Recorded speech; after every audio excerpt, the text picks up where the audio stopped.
kind of commitment to great projects, infrastructure, has been almost totally destroyed in the United States over these last 20, 30 years by the transformation away from an American system approach to development infrastructure towards financial speculation, making money from money rather than the physical economy. And I think at the time, in the 70s and 80s, you and we agreed that had these projects been developed, we wouldn't have had the crisis we have today. And now I think the crisis is even more demanding that we return to that kind of great infrastructure projects. So I wonder if you could comment on your view of that, how you think this idea of great projects that was so popular in Japan has fared over these years, including how you think it's affected by the largely false attack on nuclear that you've just referred to.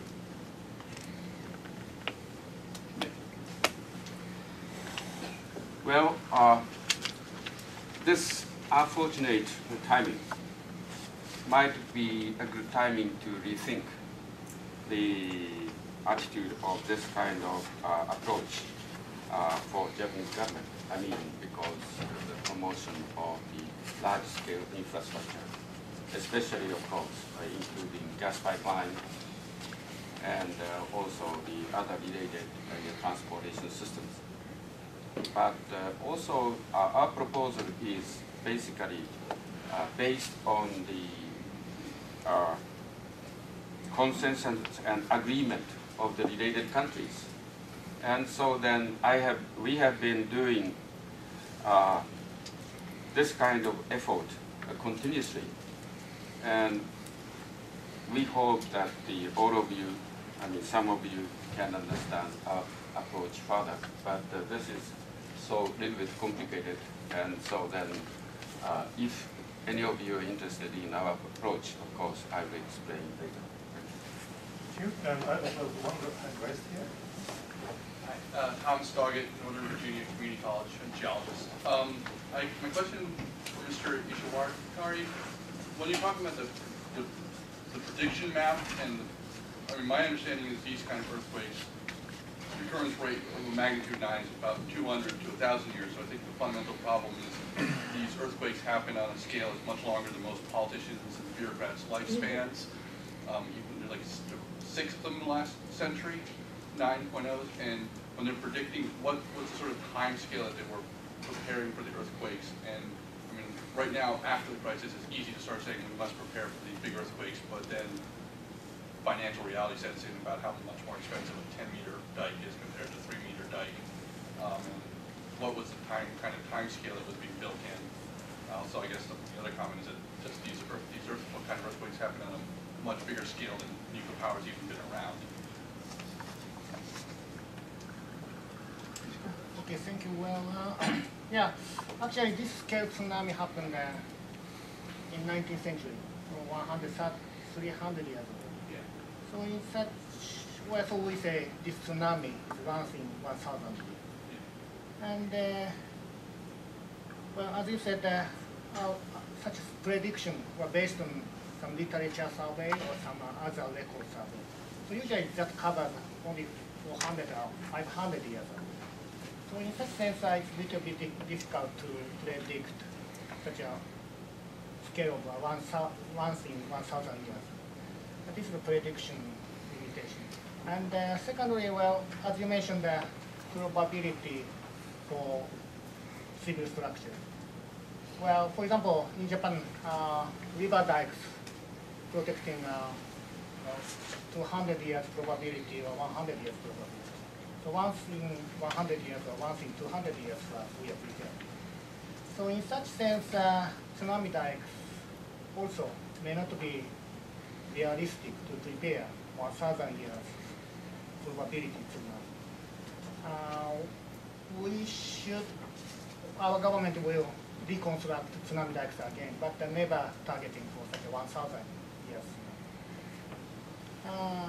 However, for nuclear power plants, well, if some accident happens, it may affect on country itself. In such case, I'm not sure protection for nuclear power plants is same for tsunami dikes or river dikes.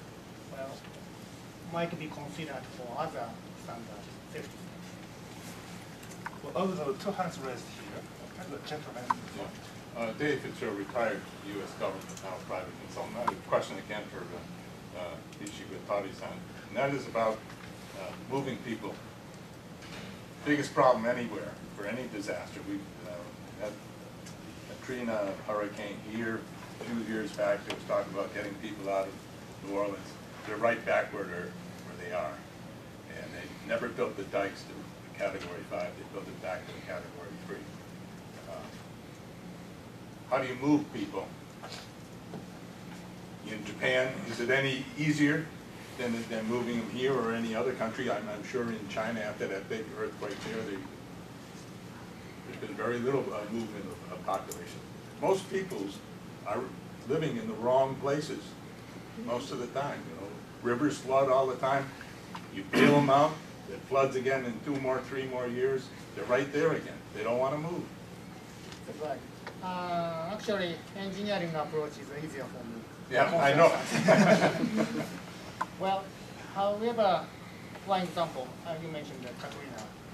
Another case is the Chile earthquake last year.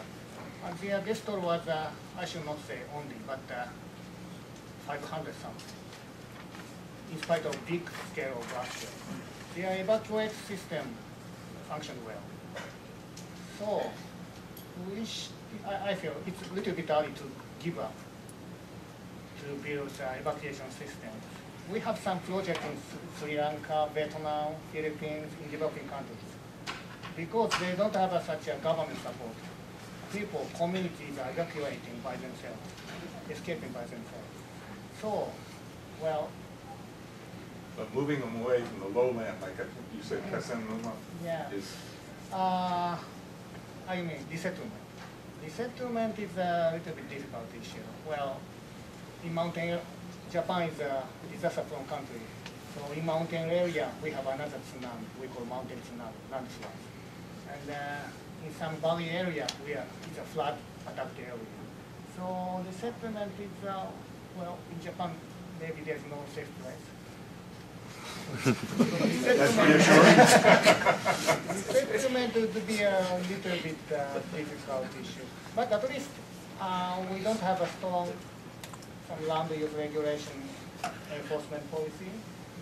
We are not so good at such urban planning, considering disaster management. These areas must be enforced, I think. And the gentleman in the third row. My name is Paul Scalise. I'm a fellow at the Institute of Contemporary Asian Studies in Tokyo, and soon to be a fellow at the University of Tokyo. I've been specializing in Japanese energy policy for about 15 years now. And my question was actually to Professor Nakayama. I actually like the whole concept of the supergrid, and I think theoretically it's brilliant, but politically is a separate matter. One of the things that always fascinates me, and I'm hoping you can shed some light on this, is that if you were to look at the statistics supplied by the International Energy Agency, there is a stark contrast between the electricity tariff, the Denki-ryokin, of South Korea, which is essentially Korea Electric Power Corporation, which is the monopoly of South Korea, and the electricity tariffs of Kyushu Denryoku and Chugoku Denryoku. Kyushu Electric Power Corporation and Chugoku Electric Power Corporation. Theoretically, it would make a lot of sense to place high transmission voltage wire underneath the ocean and connect South Korea to Japan, so that Japan can take advantage of South Korea's low electricity prices. I've raised this question with the Ministry of Finance, with METI, with Kyushu Electric Power Corporation, Chugoku Electric Power Corporation, and even TEPCO in South Korea. They all give the same answer. Who's going to pay for it? MOF does not want to pay for it. They think it's a private sector issue. And therefore, they think that METI should be encouraging Korea or the electric power companies to do so. The electric power companies don't want to do it because they don't want to raise electricity tariffs to pay for it. And Korea doesn't want to pay for it because they don't think they'll get anything out of it. Because the reserve margins, the so-called the Kyokyu Yobiritsu, the reserve margin in Japan is so low, it's highly unlikely that there's any surplus capacity that Korea could get anyway. So the issue is, who would pay for something like this? And everyone just simply shrugs their shoulders and says, well, we don't know. So nothing ever happens. So my question to you is, where is the political will going to come from for a supergrid, which economically makes sense, but who's going to build it? And what incentives would be needed to convince the private electric power companies in Japan, not to mention the Ministry of Finance, that it's a good idea? Well, my side, well, I should repeat what Alba mentioned. Political will is simply luck. Luck. Gentleman next. Oh, lacking. Yeah. I'm Sam Letter from the Federation of Electric Power Companies of Japan. I have one question and one comment.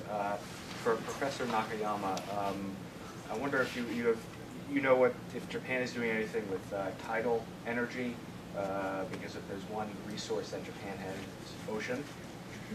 So if you have any information on that. And for Professor Sugiura, I think one of the interesting aspects of the media response to the tsunami was the social media side, because you had an explosion of Twitter, Facebook, all these things, where a lot of information, good and bad, was flying around very quickly.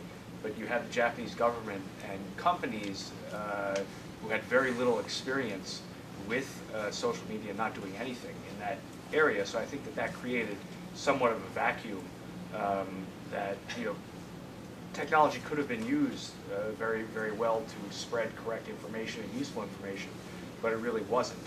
And I think that's an interesting aspect of the disaster. Okay, well, my reaction is, I know the tidal power stations, and we have some experimental stations in Japan. But my impression is that it is less promising than other way of equivalent energy sources at this stage. It's called Yeah, thank you for your comment, and yes, and I agree with your activity.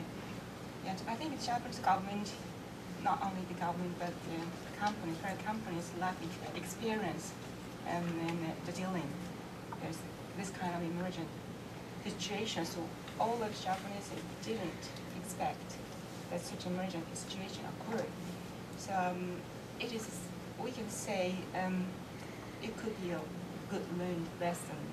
Actually, some personal companies in the United States dealing with their nuclear power and started the training of how to dispatch information in this, if once the same case happened in the United States. So it's very interesting news for me. So I believe that is could be a very experience, and we can learn a lot. Well, I'm afraid time is up, and I have to close this session. But well, please feel free to approach us after the session, because we'll be around for another 20 minutes. And lastly but not least, please join me to give a hand to the commentator and speakers.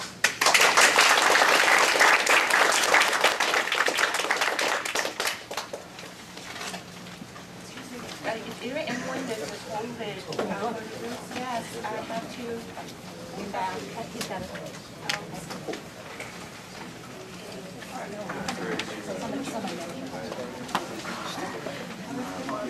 that.